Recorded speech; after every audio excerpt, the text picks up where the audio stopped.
Let us first try to understand the contains the details of sum number 14 as a long sum from the chapter called capital gain. Mr. Madari sold his following assets during the year ending as on 31st March 2020. So Mr. Madari is selling the following assets. Almost each and every asset has been sold except one. One of the asset is not sold. That is asset number 6. Selling price is not given. So it is only purchased. It is not sold. So except this asset, all the following assets are sold as their sales price are given. So there are almost 7 assets given in the sum. Before starting the sum, we have to check whether the assets given are capital assets or either of any one or two are not capital assets. That confirmation is to be done by us before starting the valuation of capital gain. First asset is residential house. It is a capital asset. Any types of mutual funds, whether it is equity type or debt oriented mutual funds, they are capital assets. Shares of any company, whether they are listed or unlisted, they are considered as capital assets. Gold comes under the category of jewelry. Jewelry includes gold, silver, platinum, or any type of necklace or whatever the apparels which are worn by a person. So whether jewelry used for personal purpose or not, maybe a type of jewelry as a gold, it is a capital asset. Whether used for personal purpose or not, it is a capital asset. Television, it is not a capital asset, whether used for personal purpose or whatever may be the use of television is done. Television is not considered as capital asset like we have considered. Motor car is also not considered as capital asset. In the same way, television is also not considered as capital asset. New flat means it has a relation with residence. Let me make one correction. Make it add one word in your this question. Make it new flat, and the flat purpose is residential. Just make that correction. New flat, it is only purchased, so it's a new investment. After selling the asset, he has purchased one asset, and that asset is residential flat, residential house. It is not sold, it is only purchased. So it's a new investment which is made in house property.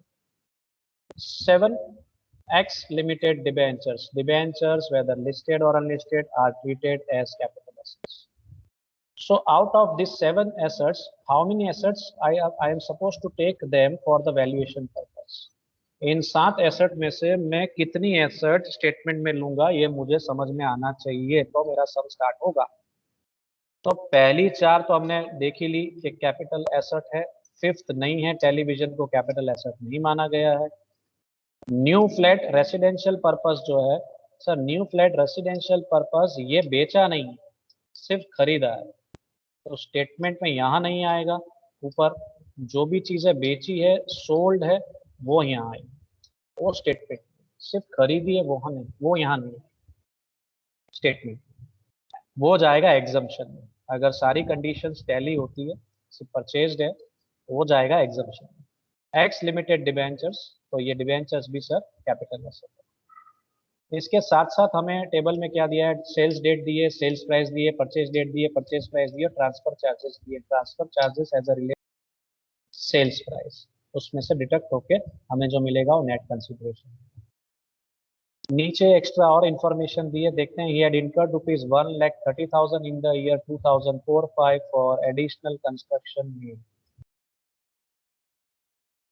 सो एक additional construction का काम किया गया है. Additional construction obviously किसके अंदर किया जाएगा सर, हाउस में ही होता है एडिशनल कंस्ट्रक्शन, मकान में ही होगा. इन मकान यहाँ 2 पे है तो कंफ्यूजन होता है कौन सा मकान सर. ऑब्वियसली पुराना मकान 1997 वाला, क्योंकि ये खर्चा कब किया गया है, 2004-5 में किया है.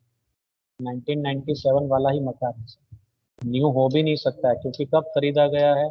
लॉजिक है, थोड़ा लॉजिक समझ जाओ तो आसान है. 2018 में खरीदा गया, ये खर्चा तो 4-5 का है, तो पुराने मकान में किया. ये है कॉस्ट ऑफ इम्प्रूवमेंट का कैलकुलेशन इसमें बनेगा। फेयर मार्केट वैल्यू दी है कुछ एसेट्स की 1 for 2001 में। रेसिडेंशियल हाउस की फेयर मार्केट वैल्यू दी है ज्वेलरी, यानी that is comes under the category of gold, gold उसके अंदर आता है, तो उसकी दी हुई है। अजब गजब लिमिटेड शेयर्स दिए हुए हैं, तो इन तीन की मार्केट प्राइस दी हुई है। इंडेक्स नंबर दिए हुए हैं अलग अलग साल के, जो साल लागू पड़ते हैं परचेज ईयर के बेसिस पे, वैसे यहाँ पे दिए हुए हैं परचेज ईयर के बेसिस पे ही इंडेक्स यहाँ सब में आपको दिए होंगे। लॉजिक है, क्योंकि उसी के बेसिस पे हम इंडेक्स लेते हैं कैलकुलेशन के लिए। So compute taxable capital gain for the year assessment year 2020। तो हमने डिसाइड किया 7 एसेट में से हम 5 एसेट का स्टेटमेंट बनाएंगे, तो रेडी हो जाइए स्टेटमेंट के लिए। Prepare 1 2 3 4 5 6 7 columns and give the heading. Heading होगा sir statement of taxable capital gain of mister Madari, previous year 1920 का हम स्टेटमेंट बना रहे हैं। ये आप देख सकते हैं सेल ऑफ एसेट्स की जो डेट होती है ना फ्रेंड्स, वो हमेशा 1920 की रेंज के अंदर ही होती है। 1 अप्रैल 2019 से लेकर 31/3/2020 तक, ये लॉजिक याद रखना। इसी साल का हम स्टेटमेंट बना रहे हैं, करंट ईयर में बना रहे हैं। ये हमारा इनकम ईयर हुआ, previous year is income year, assessment year is current year, जिस साल में हम स्टेटमेंट बना रहे हैं, रनिंग ईयर 2020। फिर हम हेडिंग्स लिखेंगे सर स्टेटमेंट में। हेडिंग्स लिखेंगे तो हेडिंग्स क्या होगी देख लेते हैं। पहले लिखेंगे कैपिटल एसेट, फिर जितनी भी एसेट्स हम कैलकुलेट करने वाले हैं जो बेची गई उन सब का नाम लिखना है। Residential house, debt mutual funds, AG limited shares that is अजब गजब limited shares, gold, debentures bracket में लिख सकते हैं अनलिस्टेड, और लास्ट पे टोटल शेयर्स पे भी लिख सकते हैं, लिखा हो अनलिस्टेड। सो इस तरीके से आपने हेडिंग दे दी। आप हेडिंग लिखने के बाद इतनी आपकी फॉर्मेट रेडी हो गई हो, तो फिर हम आगे पहली एंट्री लेंगे। सबसे पहली एंट्री किस चीज़ की आती है सर? तो सबसे पहली एंट्री आती है sir sales, sales consideration. First entry is sales consideration. तो देख लेते हैं सेल्स कंसिडरेशन क्या है। सेल्स कंसिडरेशन के साथ साथ मैं ट्रांसफर चार्जेस भी कवर कर रहा हूँ, I am covering transfer charges also. So मैं सीधा नेट कंसिडरेशन तक की एंट्री ले लेता हूँ, क्योंकि यहाँ तक का कैलकुलेशन बहुत आसान होता है और इतना वैल्यूएशन अब हमें आता है।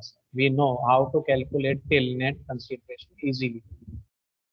सो सेल्स कंसिडरेशन पहली एंट्री होगी फॉर्मेट में, लेस ट्रांसफर चार्जेस होगा जो यहाँ सब में दिया हुआ है ट्रांसफर चार्जेस, और जो हम इसमें से डिडक्ट करेंगे सेल्स कंसिडरेशन में से टीसी, हमें क्या मिलेगा? NC that is net consideration. तो हर एक एसेट की अब वैल्यूएशन पे चलते हैं। रेसिडेंशियल हाउस की सेल्स प्राइस, उसमें से ट्रांसफर चार्जेस माइनस करेंगे और वैल्यूएशन होगा हमारा 25,64,500। सेल्स प्राइस लिखनी है 26 लैक्स, उसमें से जो खर्चा किया गया है एसेट बेचते वक्त, ट्रांसफर चार्जेस लगा है 35,500, वो माइनस किया जाएगा as a deduction, general deduction. Net consideration आएगा 25,64,500। इसी तरीके से हर एक एसेट में वैल्यूएशन सेम वे, अमाउंट जो दी होगी वो हमें अंदर लेनी है। तो अगली एसेट पे चलते हैं। डेट म्यूचुअल फंड्स 269,500 प्राइस है, सेलिंग प्राइस, जिसमें खर्चा हो रहा है 2,000 का। नेट कंसिडरेशन, हाथ में कितनी कैश आ रही है सर? 2,67,500 म्यूचुअल फंड्स बेच के इतनी रकम मिली। बंदे ने शेयर्स भी बेचे, चलिए देखते हैं शेयर्स में से कितनी रकम उसके हाथ में आई है, नेट कंसिडरेशन कितना हो रहा है, उसके वैल्यूएशन पे चल रहा है। तो शेयर्स की सेल्स प्राइस है 99,000, उसमें से टीसी माइनस करेंगे 1,600, हाथ में कैश आई 97,400। फिर आ रहा है हमारा सोनू, यानी कि गोल्ड। तो गोल्ड की वैल्यूएशन कर लेते हैं सर। सेलिंग प्राइस है 6,48,000 और टीसी है सर 3,200। हमारा एनसी यानी कि नेट कंसिडरेशन 644,800 आ रहा है। उसके बाद आ रहा है डिबेंचर्स। डिबेंचर्स की कैलकुलेशन कर लें। डिबेंचर का वैल्यूएशन बनता है सर 282 बाय मिस्टेक्स टेलीविजन का नहीं लिख देना। डिबेंचर्स यानी 7 नंबर पे है एसेट, ध्यान रखना है आपको। 2,82,000 माइनस 2,000, 2,80,000 का वैल्यूएशन हो गया, सबका नेट कंसिडरेशन रेडी हो गया। यहाँ तक तो बहुत ही आसान है। नेट प्राइस निकाल देनी, नेट सेल्स प्राइस निकाल देनी। ये एक एसेट बेची, कितनी रकम आई, उस पर जो खर्चा हुआ वो माइनस कर देना, उतनी हमारी टैक्स लायबिलिटी कम होगी। ये हमारे हित में है। हम जो भी चीजें अंदर से माइनस कर रहे हैं, डिडक्ट कर रहे हैं ना स्टेटमेंट के अंदर, उससे क्या होगा सर, उस एसएससी की उतनी टैक्स लायबिलिटी कम होगी। इसलिए हमारे हित में है, बेनिफिट है ये हमारा, तो बेनिफिट क्यों छोड़े। तो अब आगे बढ़ते हैं, अगला स्टेप लेते हैं। इसके बाद अगला स्टेप आता है लेस स्पेसिफिक डिडक्शन, और मुझे अच्छे से पता है कि इस सब में दोनों डिडक्शन है। तो मैं अगली हेडिंग्स पहले रेडी कर लेता हूँ, मुझे आगे क्या कैलकुलेट करना है। लेस स्पेसिफिक डिडक्शंस, नंबर 1 में कैलकुलेट करूंगा index cost of acquisition, number 2 में कैलकुलेट करूंगा index cost of. Index cost of acquisition almost सभी में होगा, डिपेंडिंग ऑन द सिचुएशन। एक आध दो ऐसी भी एसेट हो सकती है जहाँ पे आपने ये कैलकुलेट न भी करना पड़े। It depends on the information given on the in the sum. Index cost of improvement normally मकान के ऊपर होता है। जो भी एडिशनल खर्चा होता है, नॉर्मल इम्प्रूवमेंट का जो खर्चा होता है रेसिडेंशियल हाउस प्रॉपर्टी में होता है नॉर्मली, तो अगर उसकी कोई इन्फॉर्मेशन है तो ही उसका वैल्यूएशन होगा। इस सब में उससे जुड़ी हुई एक इन्फॉर्मेशन है, इसलिए मैंने उसको भी यहाँ ट्रीट करना है, कैलकुलेट करना है और लेना है। चलिए तो आगे बढ़ते हैं आप कैलकुलेशन पे। सबसे पहली एसेट लेंगे, पहली एसेट कौन सी है सर, कैलकुलेशन पे चल रहे हैं। Asset number 1 residential house, bracket में मैंने उसका होल्डिंग पीरियड लिख दिया है 24 मंथ्स, जिससे आपको आसानी होगी। जब आप खुद कैलकुलेट करने बैठोगे काफ़ी सारी चीज़ें आपको अच्छे से पता होगी।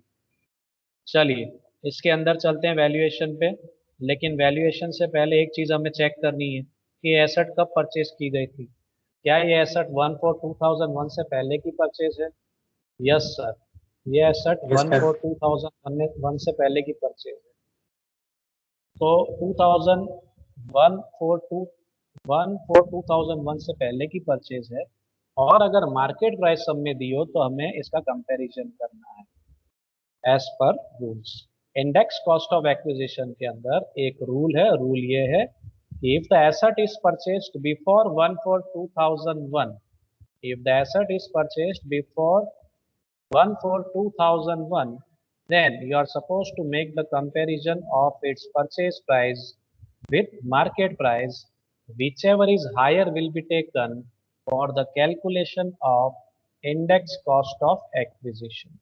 दो प्राइस होगी, दो में से एक डिसाइड करनी है, और जो ज्यादा होगी वो हमारी राधा होगी, तो उस पर हम कैलकुलेशन करेंगे। ऐसा क्यों सर, हायर क्यों लेंगे सर, जितनी ज्यादा हम लेंगे ना उतनी हमारी टैक्स लायबिलिटी कम होगी, ये हमारे फेवर में है, इसीलिए हायर पसंद किया जाता है। ये एज पर रूल से लीगल है, इलीगल नहीं है। चलिए तो रेसिडेंशियल हाउस जो है सर, ये कब परचेज किया गया था, परचेज डेट देखते हैं टेबल में, 17/7/1997, यानी 1/4/2001 की पहले की परचेज है। इसकी परचेज प्राइस दी है 2,10,000। मैं इसका कंपैरिजन इसकी मार्केट प्राइस से करूंगा, जो नीचे एडजस्टमेंट में दिया, पैराग्राफ में दिया हुआ कि market price of residential house दी हुई है 1/4/2001 की 3,60,000, यानी इन दोनों में से जो ज्यादा है उस पर वैल्यूएशन। तो मैं यहाँ पे इंडेक्स कॉस्ट किस पे कैलकुलेट करूंगा सर, मार्केट प्राइस पे। तो ये डिसाइड करने के बाद आप आगे कैलकुलेशन पे बढ़ सकते हैं। ऐसा आप कंटेंट लिखना चाहें तो लिख सकते हैं, न लिखना हो तो शॉर्ट में लिख सकते हैं। Purchase price 2,10,000, market price 3,60,000, bracket में लिख सकते हैं higher will be taken for calculation of index cost of acquisition, और आप 3,60,000 पे सर्कल कर सकते हैं, उस पर टिक कर सकते हैं, जिससे आपको पता चल जाएगा कि मुझे इस पे वैल्यूएशन करना है। डिसाइड करने के बाद हम फॉर्मूला लिखेंगे, प्राइस डिसाइड होगी कौन सी प्राइस पे कैलकुलेट करना है, उसके बाद हम फॉर्मूला लिखेंगे। Index cost of acquisition calculate करने का फॉर्मूला है, हम फेयर मार्केट वैल्यू पे कैलकुलेट करने वाले हैं, तो फॉर्मूला में फेयर मार्केट वैल्यू लेंगे multiply by current cost inflation index, यानी 1920 वाला index, upon cost inflation index, जिस साल का आप प्राइस ले रहे हैं, जिस साल में एसेट परचेज की गई है, तो जो प्राइस आप ले रहे हैं उस प्राइस के बेसिस पे जो साल बनता है वो साल का इंडेक्स करना है। परचेज ईयर कहते हैं, परचेज ईयर इंडेक्स 2001। तो हमारा मार्केट वैल्यू हम ले रहे हैं 12 का है, तो वो हम यहाँ ध्यान देंगे। तो अब इसके बेसिस पे वैल्यूएशन कर लेते हैं, कैलकुलेशन कर लेते हैं। कैलकुलेशन देखते हैं क्या बनता है। सर तो मार्केट प्राइस 3,60,000 लेंगे, मल्टीप्लाई बाय आज का इंडेक्स 1920 का जो सब में यहाँ पे दिया हुआ होता है, 1920 इंडेक्स 289 सब दिया हुआ है, लेकिन कौन सी चीज कहाँ उपयोग करनी हो पता होना चाहिए। 1 और 2 का इंडेक्स 100 वो भी दिया हुआ है, सारे इंडेक्सेस दिए होते हैं, बाय हार्ट करने की जरूरत नहीं है। सो इसका वैल्यूएशन करेंगे 10,40,400 आंसर आता है। चलिए तो इसकी एंट्री हम कर सकते हैं स्टेटमेंट में, रेसिडेंशियल हाउस प्रॉपर्टी में एंट्री करनी है, उसकी एंट्री मैंने कर ली। आगे बढ़ते हैं, रेसिडेंशियल हाउस में क्या कोई इंप्रूवमेंट किया गया है, कोई सुधारा वधारा किया गया है? हाँ सर किया है। नीचे के पैराग्राफ में पहला स्टेटमेंट दिया है, ही had incurred ₹1,30,000 in the year 2004-5 for additional construction में। तो एडिशनल कंस्ट्रक्शन किया है हाउस प्रॉपर्टी के अंदर, कंस्ट्रक्शन हाउस प्रॉपर्टी में ही होता है, तो उससे जुड़ी हुई इंफॉर्मेशन है 4-5 की। तो 4-5 का इंडेक्स का उपयोग करके ये जो इसकी प्राइस है, एक ही प्राइस है, इस प्राइस पे हमें वैल्यूएशन करना है। ठीक है, यहाँ इसके इसकी कंपैरिजन फिर हमने इसके साथ वापस नहीं करनी, जब परचेज किया तभी करनी। एडिशनल एक्सपेंडिचर का, एडिशनल कंस्ट्रक्शन का कंपैरिजन फिर दूसरी बार नहीं करना है मार्केट प्राइस से, बार बार नहीं करना है। ठीक है, जब एसेट परचेज की हो वही परचेज प्राइस का कंपैरिजन करना है मार्केट प्राइस के साथ। ये तो एक्स्ट्रा खर्चा है, एडिशनल है, तो उसका वैल्यूएशन उसकी प्राइस पे होगा जो एडिशनल खर्चा किया है। इसका भी फायदा मिलता है, हम कंस्ट्रक्शन करवाए मकान के अंदर तो उसका भी डिडक्शन मिलता है, रूल्स पता हो तो।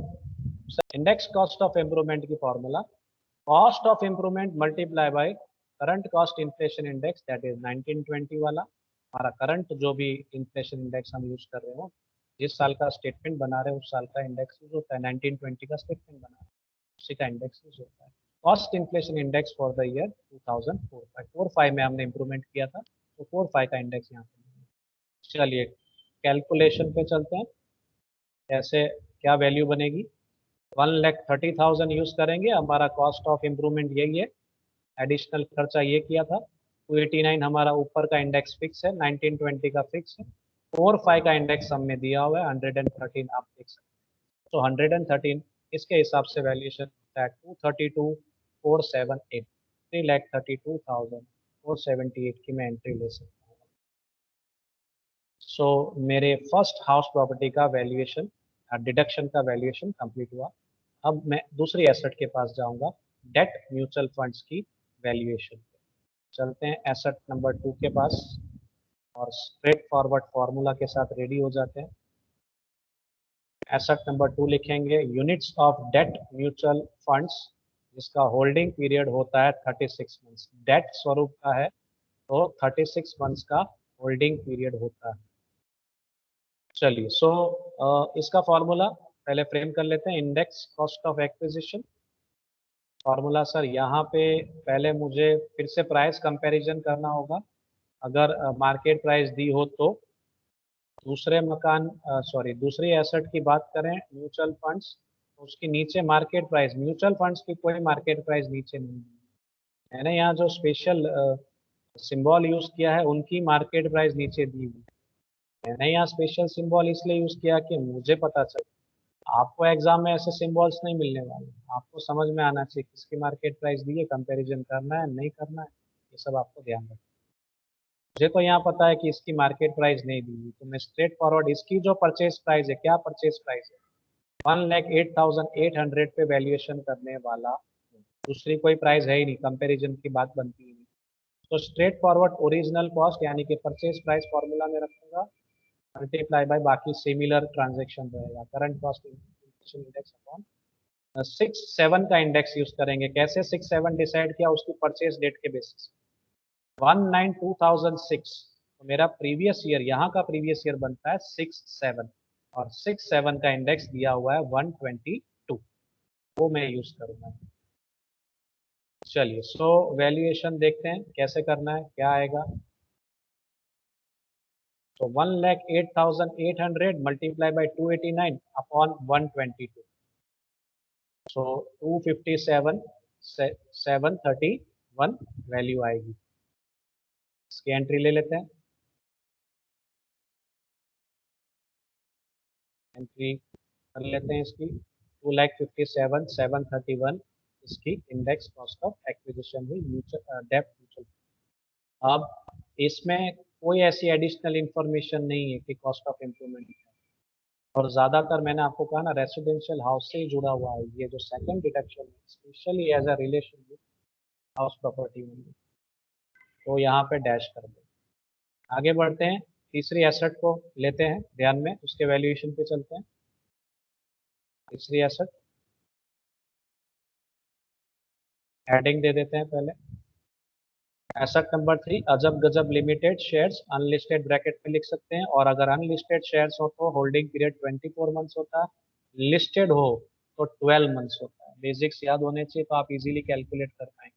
अब इसकी परचेज डेट पे फोकस करेंगे। पहले इसकी परचेज डेट क्या है शेयर्स की, 1/11/2000, 1/11/2000।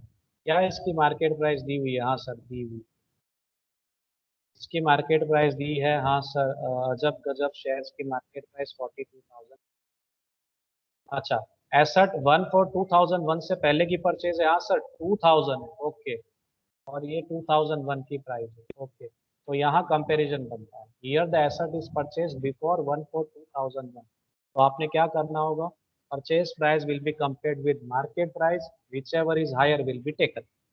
और यहाँ पे देखिए परचेज प्राइस 55,000 है और शेयर्स की मार्केट प्राइस 42,000, दोनों में से ज़्यादा है 55,000। तो डिसाइड हो गया कि यहाँ परचेज प्राइस पे हमने वैल्यूएशन करना है, तो वो ज़्यादा है। अब 2011 2000 है तो 2000 2001 का इंडेक्स नहीं होता है हमारे पास, क्योंकि इंडेक्स स्टार्ट कहाँ से हो रहा है, बेस ईयर क्या है 2001-2 है। तो जब ऐसी सिचुएशन में पुरानी एसेट है, पुराना साल है, 1 for 2001 से पहले का साल है, तो हम मिनिमम इंडेक्स 100 ही यूज करेंगे। ये बेसिक ये लॉजिक माइंड में रखना है। चलिए, सो एसेट नंबर 3 पे वैल्यूएशन पे चलते हैं। फिर से आप शॉर्ट में लिख सकते हैं कि ओरिजिनल प्राइस 55,000 है और मार्केट प्राइस 42,000 है, ब्रैकेट में लिख सकते हैं higher will be taken for valuation of index cost of acquisition, और 55,000 ज़्यादा है उस पर सर्कल करके टिक कर सकते हैं विल बी टेकन करके। फिर हम फॉर्मूला लिखेंगे, फार्मूला हम यहाँ परचेज प्राइस यानी कि ओरिजिनल कॉस्ट पे कैलकुलेशन करने वाले हैं, तो फार्मूला में ओरिजिनल कॉस्ट डालना है। ICA is equal to original cost multiply by CCII upon CII for the year. हम यहाँ पे 1-2 लेंगे, बेस ईयर लेंगे, ठीक है। सो वैल्यूएशन आ जाएगा, इसका कैलकुलेशन होगा ऐसा, 55,000 पे कैलकुलेशन करेंगे, 55,000 मल्टीप्लाई बाय 289 अपॉन 100, और कैलकुलेशन इसका बनता है, फाइनल अमाउंट बनता है 1,58,950। इसका अब हम एंट्री ले लेते हैं शेयर्स का। इसमें भी मुझे पता है इंडेक्स कॉस्ट ऑफ इम्प्रूवमेंट नहीं है, साथ में ही दोनों एंट्री ले लेता हूँ, 158,950 और दूसरे में डैश। चौथी एसेट के पास चलते हैं, सोनू। सोनू को याद करते हैं, gold. Asset number 4 personal gold, holding period sir 36 months है। Gold comes under the category of jewellery, और ज्वेलरी को हम सर मूवेबल प्रॉपर्टी में कंसिडर करते हैं, और मूवेबल प्रॉपर्टी का होल्डिंग पीरियड सर 36 मंथ्स। चलिए, सो अब ज्वेलरी में कुछ इम्पोर्टेंट बात है वो देखनी पड़ेगी। ज्वेलरी की यहाँ पे यानी कि गोल्ड की यहाँ पे मार्केट प्राइस दी हुई है 4,10,000, परचेज प्राइस है 2,40,000। सीधा कंपैरिजन नहीं करना, साल देखना बहुत जरूरी है। गोल्ड कब परचेज किया गया, ज्वेलरी कब परचेज की गई है, 1/8/2004, मेरी आर्ग्यूमेंट यहाँ बनती है, रूल देखना पड़ता है मुझे कि this asset is not purchased before 1/4/2001। 1/4/2001 की पहले की परचेज नहीं है, तो उसके बाद की परचेज है। This asset is purchase after 1/4/2000।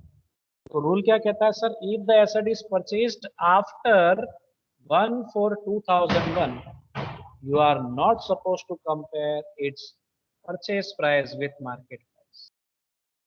उल्टा कर देना है, मीन्स यहाँ कोई कंपैरिजन नहीं कर, हम सीधा इसकी परचेज प्राइस पे वैल्यूएशन करेंगे। हम किस पे वैल्यूएशन करेंगे?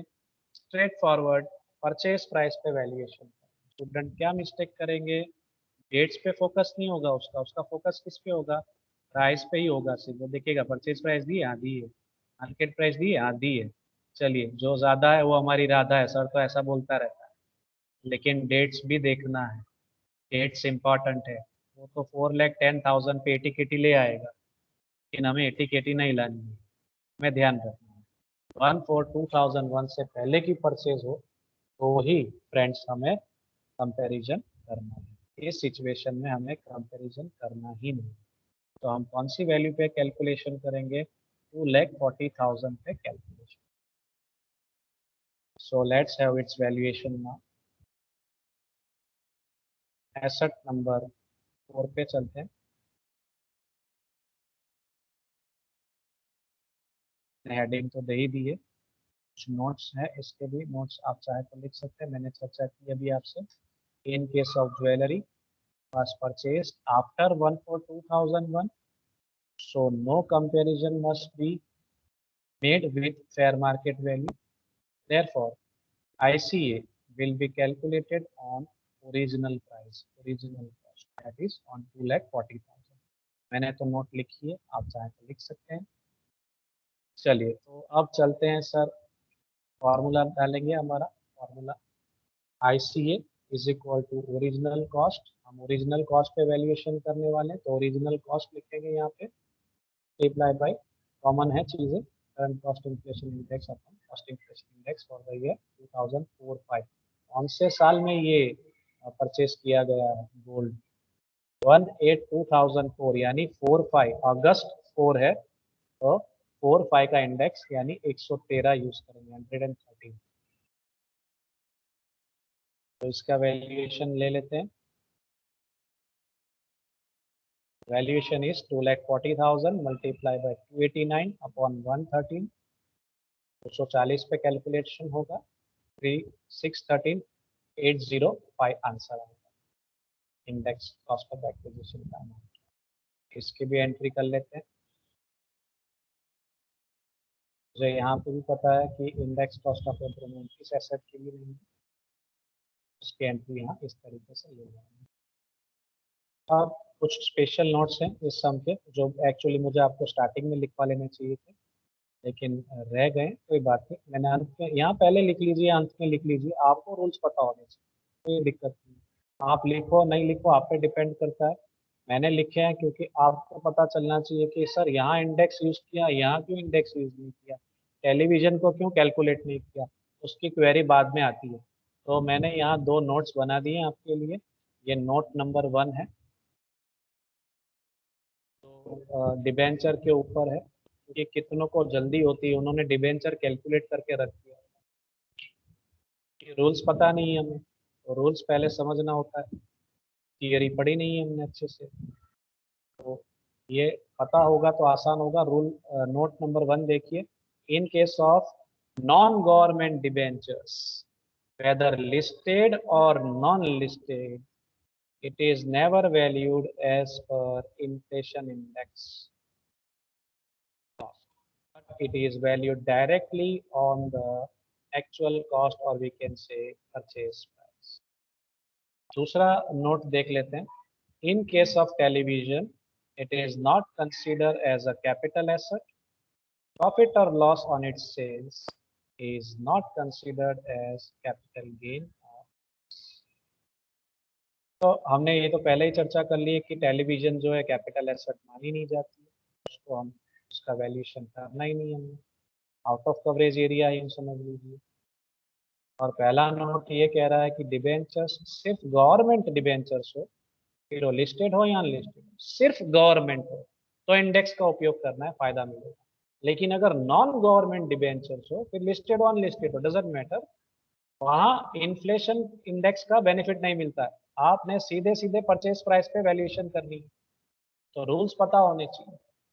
नॉन गवर्नमेंट, इस समय जो हमें डिबेंचर दिया है वो नॉन गवर्नमेंट डिबेंचर, और नॉन गवर्नमेंट डिबेंचर हो, लिस्टेड ऑन लिस्टेड हो, डजेंट मैटर, उसका डायरेक्ट वैल्यूएशन परचेज प्राइस पे होगा, इंडेक्स का फायदा नहीं मिलेगा। यानी सरकार एनकरेज कर रही है कि डिबेंचर्स परचेज करने हो तो सरकारी डिबेंचर्स परचेज करो तो इंडेक्स का फायदा मिलेगा। इंडेक्स का फायदा लेने से हमारी टैक्स लायबिलिटी कम होती है दोस्तों। लॉजिक समझ में आए तो इजी लगेगा। तो देखिए यहाँ पे जो डिबेंचर है उसकी परचेज प्राइस पे ही सीधा सीधा हमने फायदा लेना है, यहाँ कोई फॉर्मूला नहीं लेना है, यहाँ इंडेक्स का फायदा नहीं मिलेगा, because it is a non government debenture. यहाँ स्पष्ट लिखा होगा गवर्नमेंट डिबेंचर्स, फिर वो लिस्टेड हो या अनलिस्टेड हो। अगर गवर्नमेंट है तो फायदा लेना है, नॉन गवर्नमेंट है तो सीधा सीधा परचेज प्राइस लिख देना है, एक गणतरी ओछी इंडेक्स की, स्ट्रेट फॉरवर्ड कॉस्ट प्राइस लिख देनी है यहाँ पे 2 lakhs। चलिए अब डिसाइड करना है कैपिटल गेन या लॉस कितना हो रहा है। तो अगले पॉइंट पे चलते हैं। पहले केस में नेट कंसीडरेशन में से अब हमने ये दोनों डिडक्शंस, दो है तो दोनों माइनस कर देनी है। क्या आएगा सर, गेन होगा, यहाँ 11 लाख के आसपास गेन हो रहा है। दूसरे केस में चलते हैं, दूसरे केस में भी गेन हो रहा है। तीसरे केस में लॉस हो रहा है सर, लॉस भी हो सकता है एसेट बेचने से, माइनस में आ रहा है तीसरे में। चौथे में गेन है, पांचवे में भी गेन है, डिबेंचर में भी गेन है। चलिए अब ये डिसाइड करना है कि जो गेन हो रहा है लॉन्ग टर्म हो रहा है कि शॉर्ट टर्म हो रहा है। जो हमें गेन हो रहा है वो लॉन्ग टर्म हो रहा है या शॉर्ट टर्म हो रहा है, ये डिसाइड करना आना चाहिए। उसके लिए हमें होल्डिंग पीरियड पता होना चाहिए, और हमें इसकी जो सेल्स डेट है और जो इसकी परचेज डेट है इसको ध्यान में लेना, फिर हम कंपैरिजन कर सकते हैं। तो अब हम ये डिसाइड करने जा रहे हैं जो गेन और लॉस हो रहा है लॉन्ग टर्म हो रहा है कि शॉर्ट टर्म हो रहा है कुछ। तो कैसे डिसाइड करेंगे सर, परचेज डेट और इनकी सेल्स डेट को ध्यान में लेंगे और holding period as per rules ध्यान में लेंगे। रेसिडेंशियल हाउस का होल्डिंग पीरियड होता है 24 महीना, 24 मंथ्स, क्योंकि ये आता है इनमूवेबल प्रॉपर्टी की कैटेगरी में। कब परचेज किया था सर, 1997 में परचेज किया, 2019 में बेचा, काफी साल हो गए, तकरीबन 28 ईयर्स हो गए, 30 ईयर्स अप्रोक्स पकड़ लेते हैं सर। तो हमने तो 2 साल देखना है, 24 महीने। अगर 2 साल के बाद परचेज करने के 2 साल के बाद बेचा है तो लॉन्ग टर्म एसेट माना जाएगा। तो residential house long term asset है, तो डिसाइड हो गया रेसिडेंशियल हाउस से जो हमें गेन हो रहा है 11 लाख के आसपास, वो लॉन्ग टर्म कैपिटल गेन हो रहा है। डेप्थ म्यूचुअल फंड के पास चलते हैं। इसकी परचेज डेट है 196 और इसकी सेल्स डेट है 2019, तकरीबन 13 साल हो गए, 13 साल के आसपास हो गए फिर बेचा। इसमें कितना ड्यूरेशन देखना है सर हमें, 3 years, 36 months. Debt mutual funds होते, डेट स्वरूप के होते, तो यह भी सर 13 साल हो गए, तो ये भी लॉन्ग टर्म एसेट है, तो लॉन्ग टर्म गेन हो रहा है 9,000 के आसपास। अजब गजब लिमिटेड शेयर्स अनलिस्टेड कैटेगरी के हैं, 24 मंथ्स ध्यान में लेंगे अनलिस्टेड होते, लिस्टेड होते तो 12 मंथ्स ध्यान में लेता। 2000 की परचेज है और 2019 में बेचे सर, 19 साल के आसपास, 24 महीने का ड्यूरेशन देखना है, तो ये भी लॉन्ग टर्म एसेट है। इसमें से जो लॉस हो रहा है लॉन्ग टर्म लॉस होगा, यहाँ लॉस हो रहा है और वो लॉन्ग टर्म स्वरूप का लॉस है। Gold, gold sir movable assets के अंदर आता है, 36 मंथ्स का ड्यूरेशन देखना है, 2004 की परचेज है, 2020 यानी तकरीबन 16 साल हो गए, ये भी लॉन्ग टर्म एसेट है, गेन लॉन्ग टर्म हो रहा है। फिर आता है डिवेंचर्स, लिस्टेड हो तो 12 महीने देखना है, अनलिस्टेड हो तो 24 महीने देखना है। ये सब आपको बाय हार्ट होना चाहिए, ही आप वैल्यूएशन इजीली कर पाओगे आगे का। 2004 की परचेज है, 2019 में बेचा, 15 साल हो गए, 24 महीने का ड्यूरेशन देखना है, ये भी लॉन्ग टर्म होगा। सो ऑलमोस्ट सभी के सभी एसेट्स लॉन्ग टर्म स्वरूप के हैं। जो गेन और लॉस मुझे इस पर्टिकुलर वैल्यूएशन में हो रहा है मिस्टर मदारी को, वो लॉन्ग टर्म है। Long term capital asset oblique loss लिखेंगे क्योंकि एक जगह लॉस हो रहा है। अब बात आती है एग्जम्पशन की। एग्जम्पशन के लिए आपको रूल्स पता होने चाहिए एग्जम्पशंस के। जो 3 सेक्शंस हम आगे चर्चा कर गए हैं, section 54, section 54 EC, section 54 F, ये सारे के सारे अब आपको बाय हार्ट होने चाहिए, तो आप एग्जम्पशन का वैल्यूएशन आसानी से कर पाओगे। तो अब देखते हैं क्या यहाँ पे टैक्स प्लानिंग की है मिस्टर मदारी ने, क्या कोई न्यू इन्वेस्टमेंट किया? New investment in case of capital gain is consider as tax planning. अगर उसने टैक्स प्लानिंग किया है मींस उसने न्यू इन्वेस्टमेंट किया है। न्यू इन्वेस्टमेंट करते हो तो आपकी टैक्स लायबिलिटी कम होगी। जो भी इतनी रकम आपको मिली है एसेट बेच के, बहुत सारी रकम आपको मिली है एसेट बेच के, क्या उसमें से कोई न्यू इन्वेस्टमेंट किया है? रूल्स पता होंगे तो करेंगे, नहीं पता होगा तो उस पर टैक्स पे करने की बारी आ जाएगी। तो हमें टैक्स बचाना है, कैसे बचा सकते हैं? न्यू इन्वेस्टमेंट करके बचा सकते हैं। तो चलिए देखते हैं। जो एसेट बेची है, हमने 5 एसेट ली है स्टेटमेंट में, तो 5 एसेट जो बेची गई है जिसका सेलिंग हुआ है, क्या उसमें हाउस प्रॉपर्टी है? रेसिडेंशियल हाउस प्रॉपर्टी है? यस सर, पहली है रेसिडेंशियल हाउस प्रॉपर्टी बेची गई है। बहुत बढ़िया। चलिए, रेसिडेंशियल हाउस प्रॉपर्टी बेच के क्या रेसिडेंशियल हाउस प्रॉपर्टी खरीदी? हाँ सर, एसेट नंबर 6 में लिखा है न्यू फ्लैट रेसिडेंशियल परचेस की गई है। यस सर, परचेस की है, सिर्फ परचेस की है। Okay done. तो ये है हमारा न्यू इन्वेस्टमेंट। मकान बेच के मकान खरीदा है, रेसिडेंशियल पर्पस के लिए खरीदा हो तो सेक्शन 54 का फायदा मिलता है। खून का बदला खून, मकान का बदला मकान। रूल्स पता होगा तो एग्जम्पशन ले पाओगे, नहीं तो आपकी गाड़ी यहाँ पे रुक जाएगी कैपिटल गेन तक। इसके आगे शायद आपको दिक्कत हो फिर वैल्यूएशन। इसलिए मैं आपसे फिर से रिक्वेस्ट करता हूँ, सारी थियरी पढ़ो अच्छे से। एग्जम्पशन कंडीशंस बाय हार्ट होनी चाहिए आपको। 54, 54 इसी 54, इस सम में सिर्फ 54 एफ, सॉरी इस सम में सिर्फ 54 की ही इंफॉर्मेशन, मीन्स 54 से जुड़ी हुई इंफॉर्मेशन। मकान बेच के मकान एक ही न्यू इन्वेस्टमेंट, कोई बॉन्ड्स नहीं खरीदे एनएचएआई के, आरईसीएल के, नहीं तो 54 इसी का भी फायदा नहीं। तो यहाँ पे सिर्फ 54 का ही बेनिफिट मिलेगा क्योंकि मकान बेच के मकान खरीदा है। तो मेरी अगली एंट्री हो सकती है एग्जम्पशन 54 की, लेकिन मुझे इसकी शर्तें चेक करनी पड़ेगी। शर्तें क्या है? चलिए शर्तों पे फोकस करते हैं। 54 की एग्जम्पशन कंडीशंस क्या है? पहली कंडीशन क्या है सर? जो एसेट बेची है वो मकान होना चाहिए, रेसिडेंशियल हाउस प्रॉपर्टी बेची हुई होनी चाहिए, और जो न्यू इन्वेस्टमेंट किया है वो भी रेसिडेंशियल हाउस प्रॉपर्टी ही होनी चाहिए। पहली शर्त फुलफिल हो रही है, first condition is accepted, fulfil हो रही है, सेटिस्फाइड। दूसरी, 2019-20 के साल में एसेट बेचा हुआ होना चाहिए। हाँ सर ऐसा ही है, 15/7/2019 में बेचा गया है। डन। तीसरी शर्त क्या है? What is the third condition? The asset must be long term capital asset. तो वो तो हमने चर्चा की, तभी तो लॉन्ग टर्म गेन आया है। House property long term capital asset ही है, तभी तो हमें लॉन्ग टर्म कैपिटल गेन हुआ है उसमें से। ठीक है। चौथी शर्त क्या है? या तो आपने मकान पहले, नया मकान पहले खरीदा होगा बाद में पुराना बेचा होगा, या तो आपने पहले पुराना बेचा है बाद में नया मकान। इस सब में सिचुएशन, पहली सिचुएशन मीन्स पहले नया मकान खरीदा है फिर पुराना बेचा है। 2018 के साल में पहले नया मकान खरीदा है 10 लाख में, फिर पुराना बेचा है 7 महीनों के अंदर।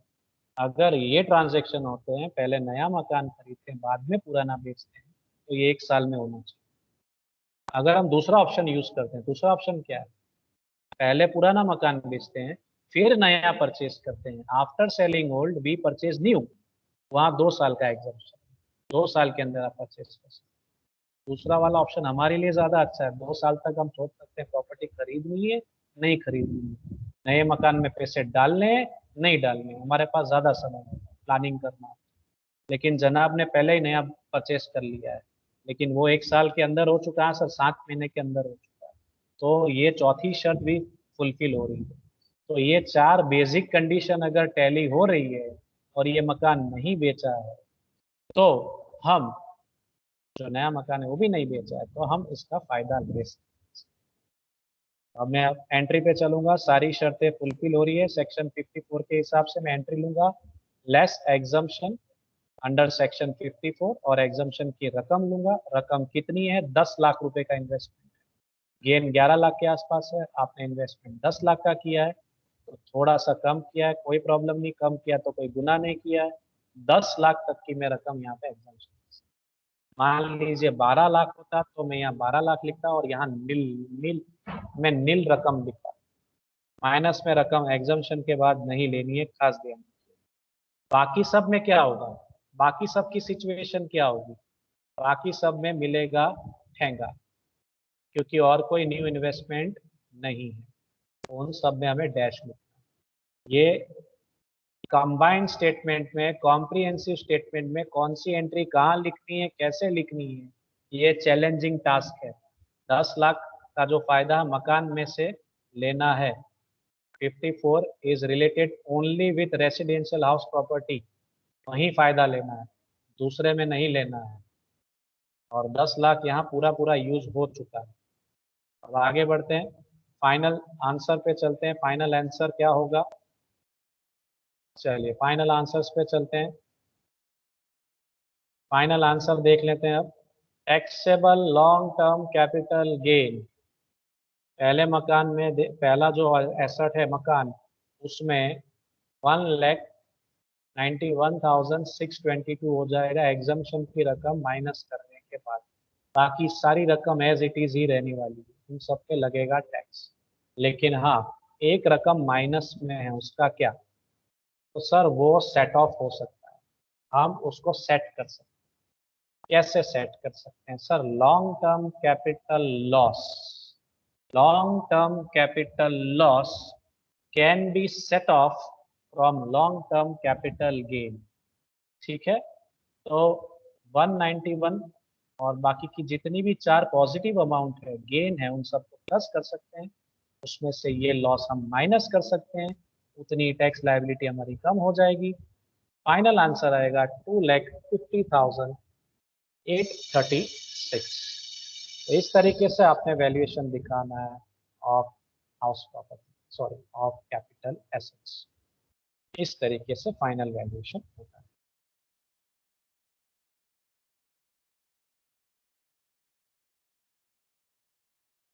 अभी आपकी अगर कोई क्वेरी है तो आप रेज कर सकते हैं, मैं आपको 2 मिनट का समय देता हूँ क्वेरी रेज करनी है आपकी, कोई क्वेरी हो तो।